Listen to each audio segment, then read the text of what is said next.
Señor Eric Ekwel es psicólogo, es ciudadano norteamericano, es un analista y un asesor político. Llegó a Venezuela en el año 82 con Joe Napolitan y trabajó en la campaña política del señor Jaime Lucinchi. Posteriormente ha actuado en varias contiendas electorales. Oscar Arias en Costa Rica, Alan García en Perú, Lula en Brasil, Manuel Rosales en Venezuela en el 2006, Jaime Paz Zamora en Bolivia, y por supuesto tiene un conocimiento de Venezuela quizás hasta mucho mejor que muchos venezolanos. Tengo que decir, he tenido la oportunidad de conversar con él y puedo decirlo que definitivamente es una persona que conoce la realidad venezolana. Y creo que lo que él nos va a decir ahora, su experiencia, ya son ¿cuántos años, Eric? Son 30 años, y en Venezuela 20. En política, 30 años en Venezuela. Está bien. Eso le acredita a poder exponer su punto de vista. Posteriormente a la exposición de Eric, vamos a hacer dos cosas. Se va a leer un documento reciente, tiene fecha 25 de agosto, que se ha dado por llamar la Declaración de Independencia y Progreso, que yo personalmente suscribo al 100%. Me gustaría que la escuchásemos posteriormente y ver cómo hacemos para divulgarla en su totalidad. Pero una vez que Eric nos dé su exposición, entonces vamos a abrir el derecho a palabra para tratar de simplemente contrastar las opiniones de las personas que están presentes y ver entonces si podemos crear un conversatorio para ver si es que hay algún punto disidente o alguna fórmula que no sea exactamente igual a como yo lo veo. Antes de darle la palabra a Eric, yo lo que sí quiero es que nos llevemos un mensaje de optimismo. Uno cuando oye estas cosas, definitivamente dice uno, ¿para qué votar? ¿Para qué vamos a hacer el esfuerzo? Perdón, yo quiero aclarar esto, voy a decir... Por eso. Ok, no, un momento, la cosa para el fraude es pedir eso, el comando tiene que hacer lo suyo, y lo que tenemos que hacer cada uno de nosotros para evitar el fraude es votar. Claro. O sea, lo que cada uno tenemos que ponerse lo difícil. A eso me refería, gracias Guillermo. Era la próxima lámina. Claro, y estoy seguro que Eric, porque lo hemos conversado, va a dar, por ahí van los tiros. Y entonces el mensaje es bien claro, señores, la pelea es peleando, y hay que pelearla y duro. Adelante, Eric. Gracias.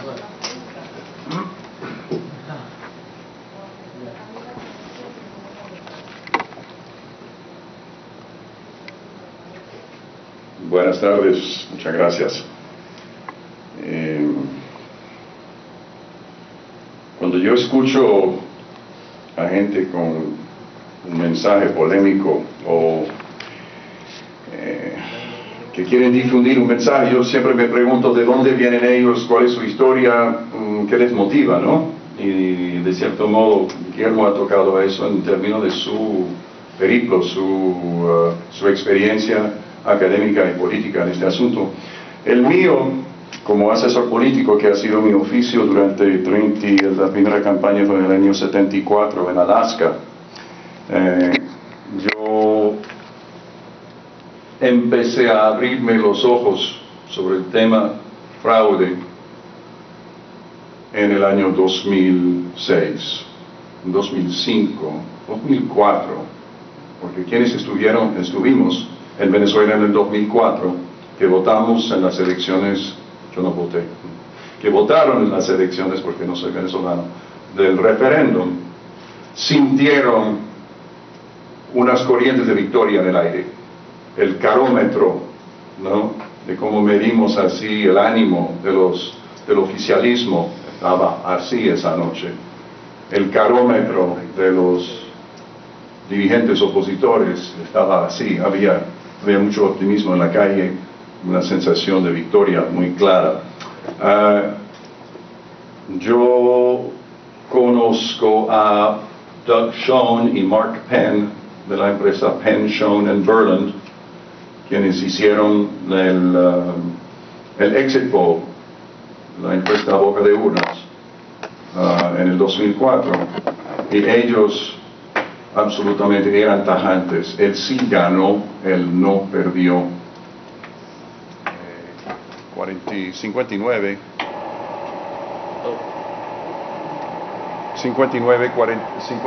a 41. Estuve durante muchos meses muy perplejo, muy confundido en ese sentido, porque la sensación de uno choca con lo que te dicen. Esto pasó así, y uno siente que pasó de otra manera. Un año después empezaba a leer los primeros informes y los primeros borradores de informes que salía del grupo que luego se constituyera en ESDATA. Precisamente el primer borrador del informe tuyo con Delfino empezaba a salir en el 2005. Y por una serie de circunstancias bien largas, por una amistad que databa ya de bastante años, conocí a Teodoro Petkov, respetaba mucho a Teodoro Petkov y Teodoro a mí, a tal punto que Teodoro me pidió en el 2005 que encabezara su equipo estratégico para su pre-campaña para la presidencia. Yo le dije que sería un gran honor para mí porque yo veía en él un hombre de avanzada, de visión, progresista, moderno, equilibrado, etc., sin supuestamente los vicios y los perjuicios de los viejos partidos por los cuales había trabajado yo durante como 20 años, ¿no? Ya en ese momento. Pero le dije a Teodoro, yo tengo una gran duda, ¿no? Yo tengo una duda tanto sobre la situación política como sobre tu postura en relación con un tema fundamental, porque tú desde el 2004, desde el agosto del 2004, tú fuiste la primera persona de estatura pública en denunciar quienes denunciaban el fraude. Salieron la noche del 15 de agosto Henry Ramos, Enrique Mendoza, Pablo Medina siempre, y varios otros políticos de estatura diciendo aquí hubo fraude. Pero quien ganó esa batalla política fue un hombre, Teodoro Petkov, quien con su vozarrón y su indiscutible autoridad, yo digo caudillismo electoral, aplastó a todo el mundo diciendo no se puede hablar de fraude sin tener las pruebas en las manos, ¿no? Bueno, en situaciones de fraude, en Teherán, en el 2008, con Ahmadinejad, no hay pruebas en la mano. En cualquier país donde se comete fraude, en el acto, en el momento mismo, hay anécdotas, se sabe de, nos hablaron de, o se quitaron algo de la mesa aquí, hicieron kikiriwiki con los papeles, pero pruebas no existen. Hay un sentido de fraude y cuando uno grita fraude para precisamente que uno investigue. Entonces yo le pregunté a Teodoro, para mí me parece muy curioso que tú sigues siendo el que más denuncia a las personas que hablan del fraude. De hecho, hasta hace unos meses, Teodoro tildaba de leyenda urbana la tesis del fraude electoral. Me había leído los primeros borradores de informe de Salas y Delfino, y había hablado con mucha gente y veía y yo sentía que había un sustento para ese argumento. Entonces Teodoro me dijo, estos son todos unos locos. No, locos, son unos locos, un académico, con la estadística se puede probar cualquier cosa, pero son unos locos, no saben de la política. Extraño, no tienen que saber de la política tampoco. Sin embargo, eso fue mi primer como contacto de disonancia cognitiva. Yo sentía un fraude, pero tengo un hombre a quien respeto que dice, no hay fraude. Vamos a hacer un fast forward. El año siguiente me contrata Rosales para hacer la campaña, para trabajar en su campaña. Teodoro Petkov es nombrado presidente de la Comisión de Estrategia del Comando. El mismo Doug Schoen, que había hecho el exit poll en el 2004, está contratado Penn & Schoen para hacer las encuestas de base de la campaña. Y Doug, al llegar a Venezuela, y eso es muy importante porque les ayudará a entender la dinámica y precisamente en qué consiste una encuesta creíble. Sí, gracias. Doug Schoen me dijo, esta gente quiere que yo haga encuestas normales. Toca la puerta, buenas tardes, soy fulano de tal, trabajo con la empresa tal. Usted tiene 2 minutos, le voy a hacerle una pregunta. Me dice, de lo que yo palpo aquí, habiendo hecho trabajo en Palestina, en Kazajstán, en Sudáfrica, en muchos países con problemas, es que aquí estamos en un país casi totalitario. Aquí vamos hacia el totalitarismo, el gran hermano, el miedo a expresarse políticamente. Cuando vamos a un restaurante, cuando llega el mesonero, todo el mundo calla. Cuando yo llamo por teléfono a alguien del comando y empiezo a hablar, la gente, sí, hablamos de eso luego. Y cuelga. Me dice, no puedo hacer encuestas normales aquí, las encuestas, los datos no van a representar la voluntad o los deseos, anhelos del pueblo. Entonces voy a hacer la encuesta que me contrataron, pero voy a hacer una encuesta paralela. Y voy a tratar de comprobar mi hipótesis de que existe un factor miedo en la población. Yo creo, en honor a la verdad, que Doug había hecho eso en otros países también, pero quería probarlo en Venezuela. ¿Y qué hizo? El mismo día de la primera encuesta, finales de agosto del 2006, un domingo, él desplegó por todo el territorio nacional en 200 puntos públicos, boca de metro, esquinas, plazas, salidas de barrios, por ejemplo, que correspondían a capas y niveles demográficos del país. 200 encuestadores, esta encuesta es muy cara, por eso que nadie lo hace. Y cada una de esas personas va a hacer la misma encuesta con el mismo cuestionario de la otra encuesta, las 5 preguntas básicas, pero abordando a una persona en la calle diciendo, usted tiene 2 minutos, por favor, si quiere lléname este tarjetón y en este morral que tengo ponga por favor el papelito donde usted ve un recipiente con otro papelito, con una ranura, un pequeño, pone el papelito. Lo que descubrió es que en agosto del 2006, Chávez tenía una ventaja de 27 puntos sobre Manuel Rosales en la encuesta en la casa, en la puerta de la casa. Y descubrió que esa misma brecha se reducía de 27 puntos a 13 puntos cuando se hacía la encuesta del morral que llamamos. Y precisamente 14 puntos de diferencia. 14 puntos de diferencia significa que 7% de los encuestados están mintiendo. Están diciendo, voy a votar por Chávez, pero en el fondo lo que quieren es votar por Rosales. No es que no quieren votar o no van a votar o no saben por quién votar, sino literalmente se voltean y dicen por miedo, se supone que van a votar por Chávez. Saltamos 2 meses para finales de octubre. Doug no mencionó la existencia de esta segunda encuesta.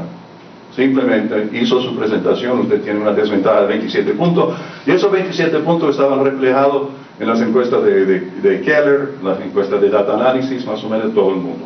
¿Okay? Porque todo el mundo en Venezuela utiliza la misma metodología, toca la puerta, ¿no? Hace su cluster aleatorio poliatápico, te ponen una ficha técnica que suena pero maravillosamente científico, ¿no? Pero en el fondo no toma en cuenta el factor humano. Hace una encuesta 2 meses después, ahí la brecha se cierra a 20 puntos en la encuesta a puerta de la casa y, milagro, se cierra a 6 puntos, 14 y 14.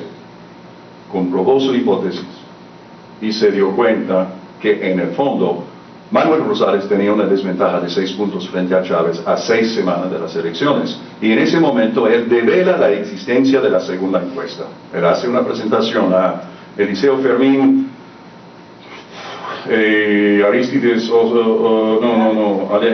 Ledesma, por supuesto Rosales, Barbosa, estaba Enrique Márquez y estaba Diego Aria también. Creo que quizás 2 o 3 personas más. 10 personas máximo, el grupo ejecutivo del comando, y les explica que todas las encuestas que están en la calle y hasta la encuesta de la puerta de casa no son válidas, que la verdadera encuesta es que él está a 6 puntos a 6 semanas de las elecciones, y que la curva precisamente de Chávez, que sigue chata, 40 y pico de porcentaje, y el de Rosales va subiendo. Estos 6 puntos están aquí, y el 3 de diciembre las curvas se cruzan, si uno saca la tendencia, y les dice: usted puede ganar las elecciones si hace una campaña, pero bárbara. Es posible, no es probable, porque el peso del gobierno, la fuerza del gobierno, la posibilidad de hacer trampa, pero él dijo: yo garantizo que nadie gane por más de 5 puntos o pierde por más de 5 puntos. Estas son las elecciones más reñidas que he visto, y usted tiene una posibilidad de ganar. Para mí, donde empiezo a abrirme gran los ojos en ese proceso, 2 cosas. Había conocido a Guillermo, había conocido a María Mercedes Ferres Cordero, la autora de uno de los estudios sobre el fraude del 2004. Su estudio no había salido todavía. El estudio de ella fue el primero que fue publicado en The International Statistical Review en diciembre, 6 de diciembre, 3 días después de las elecciones en el 2006. Pero el mes de octubre fue un mes muy interesante, porque conozco a Guillermo, conozco a Meche, conozco a Alfredo Weil, conozco a Villalobos, conozco al equipo de lo que se constituiría en ESDATA, y ellos llevaban un mes tocando a la puerta del comando. Por favor, déjenos explicarles por dónde viene la trampa esta vez. Nosotros estudiamos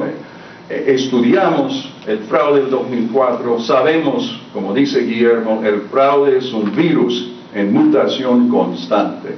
Cuando lo cachas así en un año, ya ha cambiado para el año siguiente y sigue cambiando, y ha cambiado para este año, y de eso hablaré en un momento.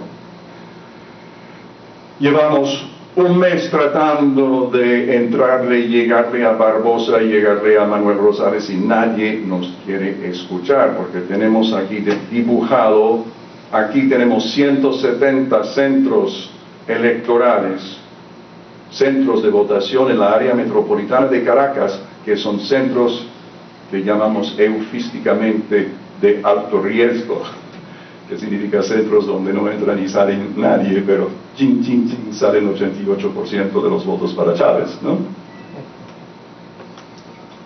Y hay que vigilar esos centros, y hay que atrapar en flagranti el fraude en ese sentido. Yo digo, y nadie les para, nadie les está escuchando, no.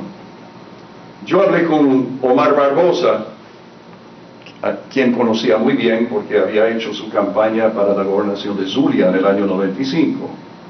Le dije: Omar, tienes que escuchar a esta gente, porque viene una trampa como nos vino encima en el 2004, y ellos saben lo que hay que hacer. Para mi gran sorpresa, escuché la misma palabra de Teodoro Petkov el año anterior.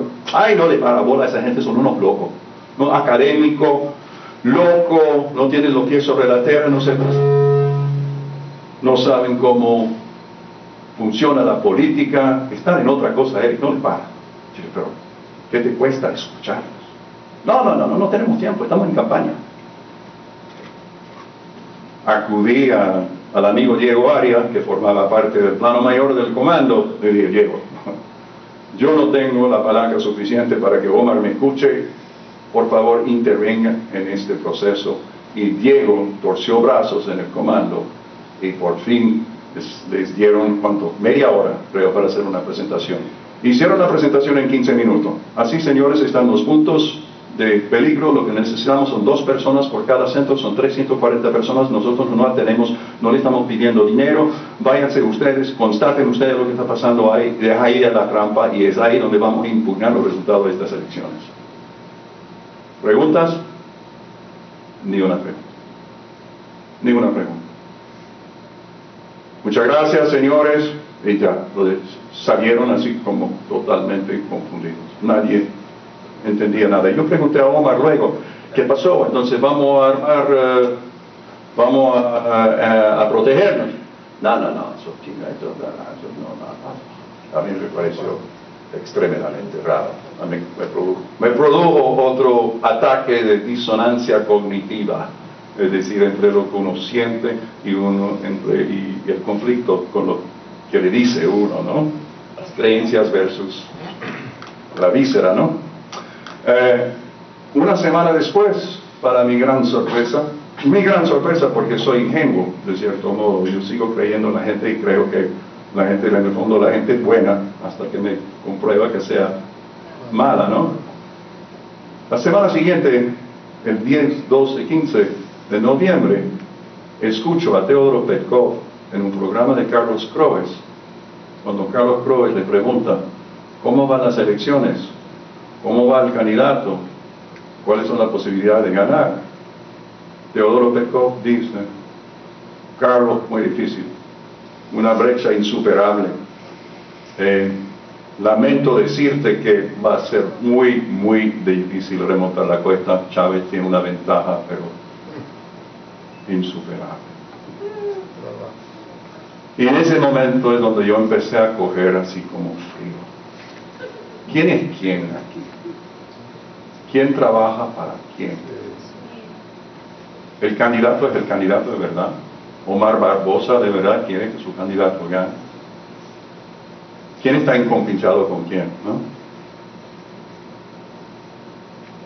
Cuando Chávez gana por la brecha histórica, nunca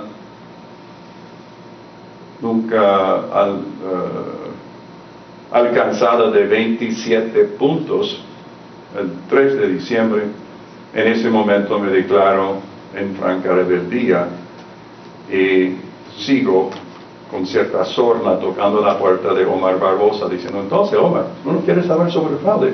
¿No? Hay gente que dice saber, no quiere, ven, vamos a ver, vamos a hablar, ¿verdad? Y yo, no, y yo así como casi para comprobar mi hipótesis, seguía como hasta darme cuenta, no, tú formas parte del problema, tú estás metido en el fraude. Como diríamos en inglés, you're an enabler, you're enabling the fraud. ¿No? 2 meses después, una serie de circunstancias, yo empiezo a hacerme un posgrado en fraude electoral a partir de ese momento. Creo que pasé 50 horas con la gente de Data durante los próximos meses, porque mi idea era, voy a llevar este dossier, voy a llevar este cuento, esta experiencia a la vista del mundo. Hablamos en ese momento de hacer un foro que iba a ser patrocinado por el PAN en la Universidad de Monterrey. Luego un foro que iba a ser patrocinado en la Complutense por el PP. Y nunca se dio. Nunca nada se dio. Yo decidí en aquel momento irme para Nueva York y entrevistarme con Michael Barone, que era senior editor de US News and World Report, el único periodista americano que había entendido lo del fraude del 2004. Y en ese momento armé mi dossier y fui a Nueva York y Michael Barone se interesó mucho en el tema. Me dijo, lo único que necesito yo necesito citar políticos, I need quotes, ¿no? Dame sustento para yo quiero hablar con Manuel Rosales. Yo digo, no, Manuel Rosales, he's part of the problem. No, él no te va a decir nada, porque acaba de decir hace 3 meses que las elecciones son absolutamente limpias, pulcras. Petkov emprendió una gira mundial en la cual su lema básico era las elecciones tan pulcras como cualquier elección de la Cuarta República, ¿no? De los últimos 40 años de la democracia en Venezuela. todo el comando se puso a alabar las elecciones, que todo fue muy bien. ¿Cómo que perdimos? Así perdimos muy bien, ¿no? En condiciones limpias y pulcras. Y acordamos de que Pablo Medina, Alfredo Well, Meche Febres Cordero, Álvarez Paz serían algunas personas que hablarían sobre el tema. Y para hacer esta historia corta, regreso a Caracas y encuentro que todas las claves de seguridad de mis 3 cuentas de CanTV, de Gmail y de Hashmail, que son cuentas encriptadas, habían sido cambiadas en 24 horas. Y como se dice vernacularmente en venezolano, ahí me cagué y decidí, yo no soy un héroe, yo entiendo muy bien, yo no voy a hacer eso, voy a dedicarme a ser actor o traductor o a hacer otra cosa y no sigo con este cuento.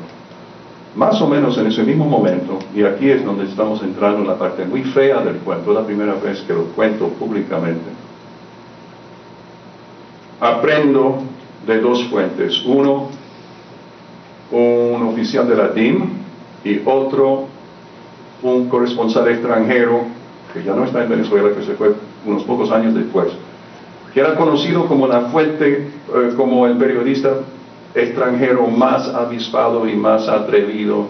De hecho, él hizo una entrevista a Don Berna, el paramilitar en Colombia, y acordó que lo vendaran y que lo llevaron en un bongo durante 8 horas, vendado, para poder entrevistar a Don Berna, ¿no? Ese tipo de periodista loco, ¿no? Él me contó una noche que de una fuente del alto gobierno, él me contó que en marzo del 2006, un año antes de que se había decidido quién iba a ser el candidato entre los 3 precandidatos, ¿se acuerdan? Julio Borges, Teodoro Petkov y Manuel Rosales, que José Vicente Rangel convocó a esos 3 individuos a través de Teodoro Petkov, precisamente, y se reunieron en la casona, en la Guzmania, en la costa, y que José Vicente Rangel les propuso un trato. El gobierno pone $300 millones para la campaña de la oposición. En cambio, ustedes 3 pónganse de acuerdo inmediatamente, muy rápido, porque necesitamos un candidato, no 3 candidatos. Condición número 1. Condición número 2, nosotros ganaremos en diciembre, que no haya absolutamente ninguna duda sobre este punto. Y ustedes avalarán nuestra victoria. No pedirán auditoría, ni recuento, ni menos hablar de fraude. Eso no. Y si todo esto sale bien, este teatro, el presidente ha acordado a partir del 2007 tratar el perdedor de estas elecciones como el legítimo líder de la oposición, y ya no hablará de oligarcas, ni de golpistas, ni de escuálidos, sino de la oposición. Y tendremos la oposición que queremos y tendremos la democracia que queremos, ¿no? Muy José Vicente Rangel, muy inteligente. Por supuesto, bueno, no por supuesto, pero evidentemente se acordó ese trato. Yo tengo una tercera correlación, una triangulación, si se quiere, para esta hipótesis, ¿no? Y es el general Usón, quien me dijo hace un año, en una conversación privada, que cuando él estaba en Ramo Verde, él tenía un compañero de celda que era discípulo en Miraflores en aquella época, y que veía entrando y saliendo Borges, Petkov y Rosales de noche varias veces por semana durante varios meses por el estacionamiento abajo de Miraflores. Bueno, ¿dónde estamos hoy en día? Mi hipótesis, zoom out un poco sobre el panorama electoral venezolano, es que desde muchos años el gobierno tiene comprado, coaccionado, infiltrado caballo de Troya, llámese como quiera, grandes sectores influyentes de la oposición. Porque está el fraude, como lo describe Guillermo, técnicamente, cómo se hace el fraude, con votantes fantasmas, con un registro electoral inflado, con máquinas trucadas. Pero nada de esto funcionaría si no hubiese un componente de fraude político, si no hubiese voceros en el sector opositor que se encargarían de sofocar, aplazar cualquier brote de protesta sobre el fraude. Por eso que el tema fraude es un tema tabú, ha sido un tema tabú. Uno de los artículos que escribí el año pasado se llamaba El tema del cual nadie quiere hablar, el gran tabú. Y la razón por la cual es un tabú es porque con una inteligencia psicológica sumamente maquiavélica y perversa, el gobierno y los elementos que trabajan para el gobierno dentro de la oposición o que trabajaban, yo no puedo dar fe en este momento que Teodoro Petkov sigue siendo el Teodoro Petkov de hace 6 años. Es altamente posible que Teodoro Petkov en este momento quisiese que ganar Capriles. Yo no lo sé. Yo sé que después de las primarias, el editorial en tal cual de Petkov era, quiéralo o no, ahora tenemos candidato. ¿Okay? Cada quien tiene su corazoncito. ¿Cuál sería el corazoncito de Petkov? ¿Cuáles serían sus motivaciones? Un hombre que no se mueve por dinero, etcétera, pero por convicciones políticas, ideológicas muy fuertes. Yo creo, imaginando, poniéndome en la cabeza de Teodoro Petkov, en el fondo, Teodoro es un hombre de izquierda, Teodoro es un hombre que sueña con un socialismo con rostro humano, si se quiere, un chavismo sin Chávez, si se quiere, y cuyo juego, estrategia a largo plazo, es sencillamente hacer como una especie de paulatina limpieza étnica política de la derecha. Ese es el gran coco de Teodoro. La Cuarta República, la derecha, los viejos partidos, hay que acabar con eso para poder poco a poco instaurar una especie de socialismo medio centrista, ¿no? Por supuesto con Teodoro no como candidato, pero como el autor intelectual, digamos, el mentor del proceso. Mentor, papel que jugó magníficamente bien con Pablo Pérez, ¿no? Quien en 3 oportunidades el año pasado dijo, sin que nadie lo preguntara ni lo pidiera, el CNE es un modelo de transparencia. Interesante, ¿no? Que un candidato de la oposición diga eso. ¿Dónde estamos en este momento? Tenemos una comisión técnica de la MUD conformada por Félix Arroyo, principalmente. Félix Arroyo fue director de la ONIDIEX en los años 80, fue acusado de varios chanchullos en ese momento, de la compra de mainframes de IBM, en otro momento de la venta de visas de Hong Kong a chinos, etcétera, etcétera.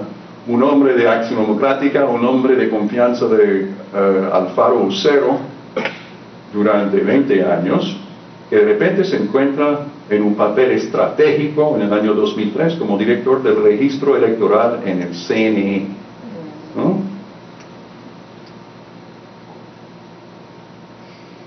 Sobella Mejías, la cita Sobella Mejías diciendo que Félix Arroyo es un hombre de confianza de Jorge Rodríguez y de Francisco Carrasquero, ¿no? Hombre de Acción Democrática de repente se vuelve chavista y 10 años después, ni siquiera 10 años después, en el 2008 está de subsecretario de Organización de Acción Democrática y un año después, con la conformación de la MUD, es el delegado de la MUD como enlace con el CNE.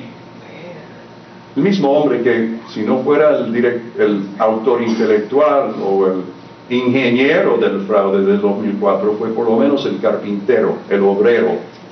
Conoce las bases de datos. Félix Arroyo es un hombre muy inteligente, es un ingeniero eléctrico.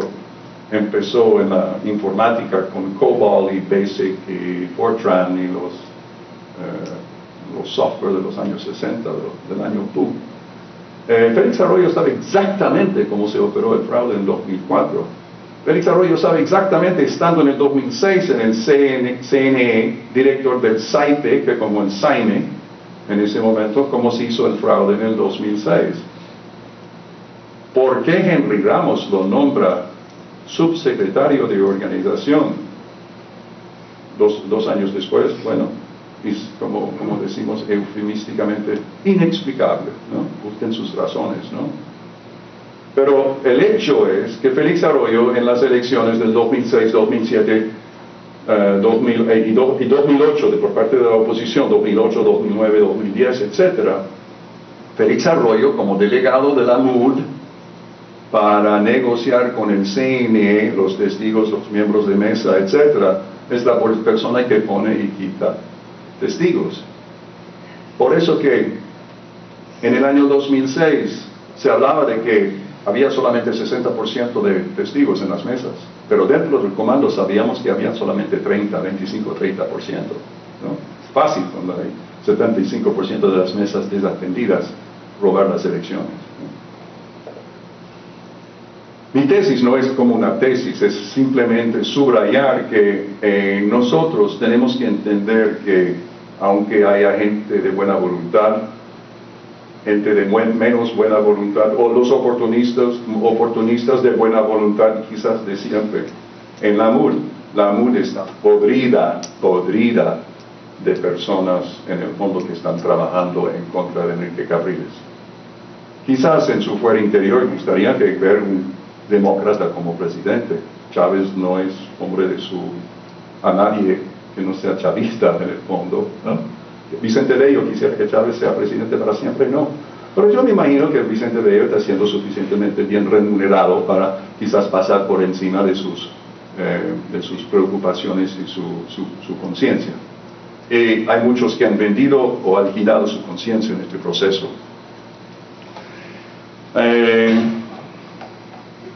Quisiera devolverme sobre un tema de las encuestas. Cuando en el 2006 el factor miedo era de 14 puntos, yo pregunté hace unos meses a Alfredo Keller, ¿cómo estimas tú el factor miedo en estas elecciones? Y me dijo de entre 16 y 20 puntos, que significa entre 8 y 10% de la gente miente. Eso significa simple y llanamente que una encuesta de hoy en día de Christensen, de Consultores 21, una encuestadora seria, que muestra que Enrique Capriles tiene 47 y Chávez tiene 44. Son 3 puntos de diferencia. Uno puede con propiedad tomar el score de Chávez, de Enrique Capriles de 47 puntos y agregarle 8 puntos, 55. Y tomar el score de Chávez de 42 puntos y quitarle 8 puntos. Y yo me atrevo a decir que 50 y pico contra 35 es más o menos donde estamos en este momento en estas elecciones. Lo que dice Guillermo es la pura verdad. Nosotros estamos ganando en este momento por una enorme margen. Yo les insto a todos ustedes a tener eso en mente y explicar a todo el mundo cómo funciona. Las encuestas GIS 21, IVAD de Félix Cejas, etcétera, esas son todas encuestas compradas y como creo que Guillermo lo demostró muy bien, Data Analysis también. Luis Vicente León no tiene propiedad, no tiene autoridad moral de hablar de la democracia, de la oposición, él decía hace 6 meses, bajo ningún pretexto la oposición debe atacar a Hugo Chávez, ¿no? Eso sería un desastre. ¿Cuál es mi preocupación principal en estas elecciones? Bueno, por supuesto, yo veo la MUD como una cloaca, en el fondo, sencillamente un vehículo para ambiciones políticas y para para un grupo, sobre todo la comisión técnica. Yo no hablo de todo el mundo, hay buena gente en la MUD. Hay sin duda ninguna gente con ideales, gente pura, gente que trabaja, gente que cree en Capriles. Tengo la más mínima duda. Pero por cada persona así hay quizás otra persona que está trabajando en contra de él.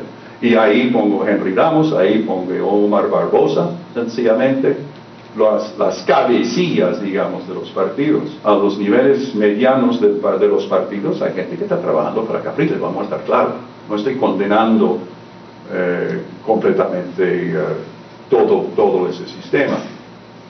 Pero es precisamente la Comisión Técnica de la MUD que lucha contra nosotros, precisamente contra los críticos del sistema, para no hacer una auditoría del registro electoral. Es gente de ese grupo de Ojo Electoral, del grupo La Colina, de donde viene Roberto Picón, que es el técnico mayor dentro del comando, no dentro de la MUD, pero el técnico principal, el huevo pelado en bases de datos, es un ingeniero de sistemas brillante, muy inteligente. Él dijo en el foro del 23 de mayo, pero señores, hay que creer en el CNE. Entonces, hay que creer en el CNE. Él me dijo, yo pongo mi mano en el fuego y garantizo que el registro electoral que tenemos podemos ganar con ello. No hay más de 0,7% de irregularidades. Él lo cree. ¿Por qué lo cree? Como ustedes han leído, ustedes sí en este tema, el famoso estudio de la Universidad Católica Andrés Bello, que está siendo utilizado para rebatir la tesis de que el registro electoral está inflado. Ese estudio sencillamente parte de las cifras que da el gobierno basado en sus proyecciones sobre el censo del 2010. El censo del 2010 lo hicieron hace 2 años, pero no hay un informe final. Ese censo van a dar el informe final 2 meses después de las elecciones. No hay un censo del 2010. Sin embargo, la UCAB, el Centro de Estudios, utiliza las cifras del gobierno que vienen del registro electoral, que vienen del SAINE, que vienen de los archivos básicamente demográficos del gobierno y concluye que el registro es normal.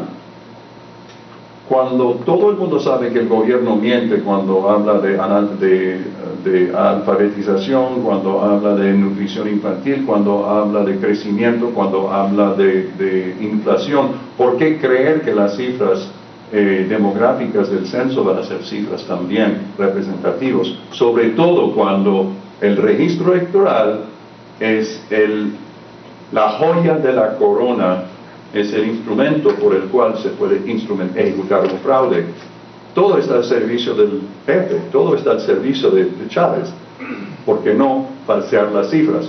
Porque no entramos en polémica con Picón o con la UCAB sobre ese estudio, porque estamos viviendo en 2 mundos distintos. Ellos están presumiendo de todo lo que le da el gobierno funciona, es normal, es pulcro, y nosotros quizás tenemos demasiada malicia, pero yo creo que tenemos sendas razones para tenerla, viendo cómo han manejado las cosas hasta ahora. Nosotros no creemos en nada. Cuando Guillermo dice, mandan emails, mandan tweets, etcétera, para una transparencia del proceso, esos tweets pasan por encima de la cabeza de los miembros de la MUD o del comando, porque ellos están viviendo en otro mundo. Nadie en el comando dice creer o entender o aceptar más bien que hubo fraude en el 2004. El hecho del fraude del 2004 está comprobado por 6 papers en Statistical Science, Guillermo mostró, más el paper de Meche Febres Cordero y Bernardo Márquez en International Statistical Review en el 2006, que da fe, según su reingeniería forense de esas elecciones, que el sí ganó 54-46. Esa es una realidad irrebatible científica del mundo occidental normal, donde hay causa y efecto y donde se miden efectos de las cosas. En Venezuela, por supuesto, que es un país medio mágico, una de las razones por la cual lo amo tanto también. En Venezuela somos así un poco, no le paramos a la ley ni de la física, ni de la economía, ni de nada. Vivimos en un mundo poco fantasioso donde un presidente predice lo que será la inflación para el año siguiente, ¿no? sin ruborizarse. Entonces, cuando ellos hablan de la hipótesis del fraude, que no creen en la hipótesis del fraude, no es una hipótesis, es una realidad comprobada. Pero la matriz de opinión ha sido creada de manera tan blindada que es la propia oposición que se pone en una camisa de fuerza diciendo que no habla del fraude, porque si habla del fraude la gente dejará de votar. No hay absolutamente ningún sustento empírico o teórico que indica de que hablar del fraude desanima a la gente de votar. Pero ha sido inculcado en nosotros que cuando yo escribo algo o cuando Montaner escribió su artículo, Carlos Alberto Montaner me dijo ayer que hay 9 críticas por cada email positivo. No puedes decir eso porque la gente no va a votar, o sea, como loros. Se repite lo que le vienen diciendo durante 8 años. Cuando Zogby International, la empresa encuestadora norteamericana, hizo una encuesta en septiembre, octubre del 2004 y encontró que el 53% de los venezolanos creían que el gobierno había manipulado los resultados electorales del 2004. Ahora, como nota el amigo Ramos, yo no estudié politología, tampoco comunicación social, yo estudié psicología y he hecho mención de la expresión disonancia cognitiva varias veces. Cuando 53% de la población sabe en su fuero interior que hubo fraude y todos los líderes políticos dicen que no hubo fraude, ¿qué pasa? Una especie de parálisis. ¿Creo en esto o creo en esto? No sé en qué creer. Coño, yo no creo en nadie. ¿Y qué pasó a partir del 2004? Nace el MINI, que en el 2004, 2005, 2006 llegó a ser el 50% del electorado. ¿Ustedes se acuerdan? El MINI son 50% del país. ¿Por qué? Porque el MINI en su fuero interior sabía que había fraude. Esperaba que el gobierno, la expectativa es que el gobierno lo desmiente. No, elecciones limpias. Pero es la propia oposición que había perdido, que dice, no hubo fraude. Poco a poco creo que la gente se está dando cuenta de la situación. Y la pregunta ahora es, ¿qué hacer? Evidentemente votar masivamente, por un lado, pero votar si me permite, con arrechera, y a sabiendas de que ese es el inicio de la lucha. Es decir, no votar así, sino votar así, con una postura proactiva, una postura agresiva, una postura dispuesta a defender el voto y a pelear el voto y a denunciar los atropellos y a no tener miedo, ¿no? Porque fraude habrá, y fraude masivo habrá si llegamos a elecciones. No estoy tan seguro que llegaremos a elecciones, porque como dijo Guillermo, para que un fraude sea exitoso tiene que ser plausible, tiene que ser verosímil, ¿no? Y es creíble. Difícil de saber si podrá ser creíble en ese medio un fraude. Si yo tuviera una batuta mágica, ¿qué haría yo para estas elecciones? Bueno, por supuesto, auditar es demasiado tarde, ¿no? Estamos en la recta final. Yo haría una cosa, no más. Yo retiraría, ¿ustedes se acuerdan de la máquina captahuella, de la máquina de votación y con el cuaderno electrónico en esa lámina de Guillermo? Por primera vez en las elecciones en Venezuela, los electores se van a topar con un sistema diabólico, que es una máquina captahuella, no una cajita con una ventanita pasiva donde tú depositas tu huella, sino una máquina captahuella interactiva.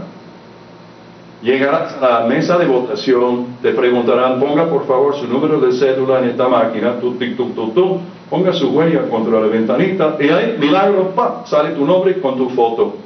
Y en ese momento la muchacha o el muchacho detrás del laptop ahí dirá, usted puede votar.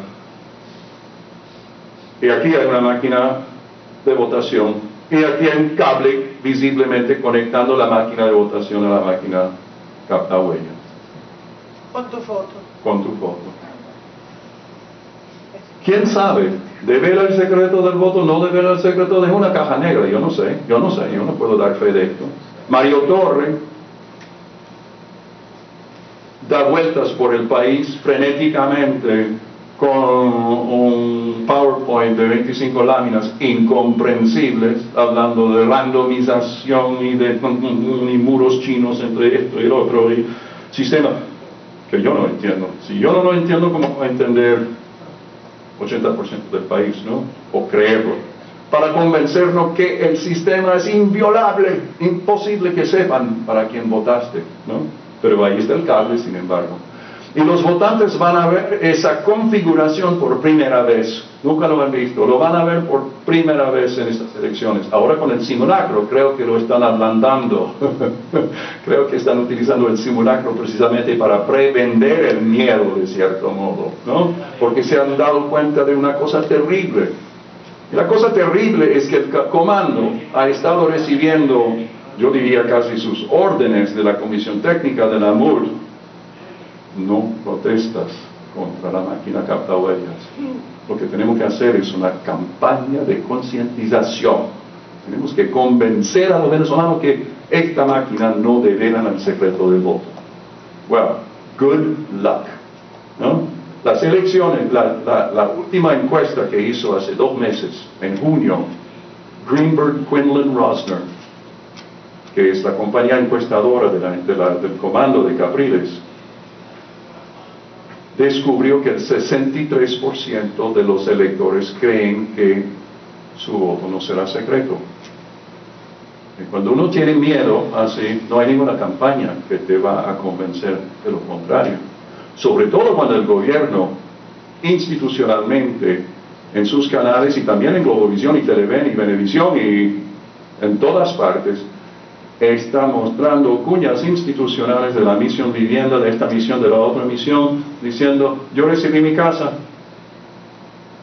Y el mensaje no tan subliminal es, si te portas bien, tú recibirás tu casa también. 3 millones de personas han aplicado para la misión vivienda, poniendo lo primero que hacen es poner su huella digital en una maquinita. ¿Qué estoy diciendo en este momento? Estoy diciendo que Chávez podría perder 35-65, ¿okay?, por 3-4 millones de votos potencialmente. Pero si la mitad de la población venezolana y la mitad de los electores, por ende, 19 millones de electores, de los cuales 14 millones votarán, de los cuales de la mitad son 7 millones, básicamente. 17 millones de personas en el fondo. Llega a la máquina, capta huella con la máquina de votación y tiene que decidir entre su corazón, su ilusión, su sueño para el futuro, la democracia, lo que quiere, y cuidar esa ínfima posibilidad de que quizás va a tener su casita. Entonces, yo no sé cómo contestar a esa pregunta. Puedo ser psicólogo, pero no sé, no puedo leer la mente y el corazón de la gente. Ustedes pensarán en eso y me dirán qué piensan. Cuando hablamos de la mutación del fraude, hemos llegado a esta mutación tan diabólica que tenemos en este momento, que es el fraude a la vista, ¿no? ¿Por qué el comando Capriles? ¿Por qué Enrique? ¿Por qué Briquet? ¿Por qué Leopoldo López? ¿Por qué Ramón José Medina? ¿Por qué los jerarcas Averedo, Albanés no se han dado cuenta que al levantar la voz y exigir con propiedad y vehemencia democrática de que se retiran la capta huella, por favor, señores del CNE, no porque nosotros creemos que debe ser el secreto del voto, no, señor, nuestros técnicos dicen que el secreto del voto está totalmente seguro y nosotros lo creemos, ¿no? Pero porque ellos no lo creen, porque el pueblo tiene miedo. Ustedes están coaccionando, intimidando al votante. Y ese mensaje, que es muy poderoso, Ese mensaje muy poderoso para las juntas editoriales de los grandes medios internacionales que escuchan Chávez, oposición, encuestas, fraude, no, ¿quién va a ganar? Estás enseñándole con la yuxtaposición de la máquina de votación con la máquina captahuella que aquí mismo no hay elecciones libres. Abelero está dando vuelta a Sudamérica en este momento diciendo que no van a ser elecciones equilibradas. Estamos trabajando desde una desventaja. Sin embargo, van a ser elecciones libres. ¿Ustedes lo han escuchado eso? Serán elecciones libres. Estoy leyendo algo, Joel Hirst, que escribe que las elecciones no van a ser unfair, no van a ser justas, no van a ser equilibradas, pero sí van a ser elecciones libres. Now, déjenme leerle la Declaración Universal de los Derechos Humanos, artículo 21. La voluntad del pueblo es la base de la autoridad del poder público. Esta voluntad se expresará mediante elecciones auténticas, que habrán de celebrarse periódicamente por sufragio universal e igual y por voto secreto u otro procedimiento equivalente que garantice la libertad del voto. No sabemos si el voto es secreto o no, pero sí sabemos que hay intimidación del votante con las máquinas. Y eso para mí descalifica de antemano las elecciones, impugna la imparcialidad a los ojos del mundo, no a los ojos de los venezolanos, porque estamos tan polarizados que no hay espacio para discusión racional. Pero mi punto fundamental es que el CNE y las instituciones de este país y Chávez mismo está muy sensibilizado a la opinión pública internacional. Nosotros sabemos que miembros del CNE leen, no leen el Miami Herald o el Nuevo Heraldo, esos son los mayameros, no cuentan, por supuesto. Pero el Wall Street Journal y el Washington Post y Le Monde y El País de España y El Tiempo de Bogotá, etc., estos y New York Times, estos son medios importantes. Y yo les aseguro, con los años de experiencia que tengo en este campo, de que si Capriles, y aún a estas alturas, a 5 o 6 semanas de las elecciones, decidiera levantarse y decir, retiran la captahuellas, por favor, precisamente porque el pueblo tiene miedo. Y además, cuando nosotros hace 8 meses, la oposición exigió que el CNE retirara las captahuellas para las primarias, ustedes acordaron retirarlas porque, como nosotros dijimos, nuestra gente teme de que puede revelar el secreto del voto y ustedes lo retiraron. Entonces, si vale para las primarias, ¿por qué no vale para las elecciones generales? Un argumento muy sencillo. ¿Y quiénes son los elementos dentro de la MUD que abogan en contra de esta postura? Yo le pregunto. Yo no soy un genio, yo no estoy inventando algo absolutamente que nadie ha pensado. No, hay que exigir los derechos de uno, a sabiendas de que el CNE probablemente dirá que no. Lo que yo digo es que al decir no, nosotros conseguimos una victoria moral.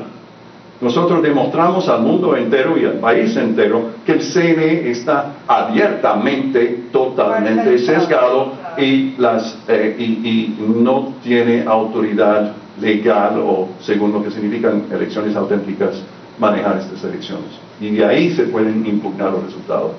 Para mí, la elección de verdad y la lucha electoral de verdad empieza la mañana del 8 de octubre.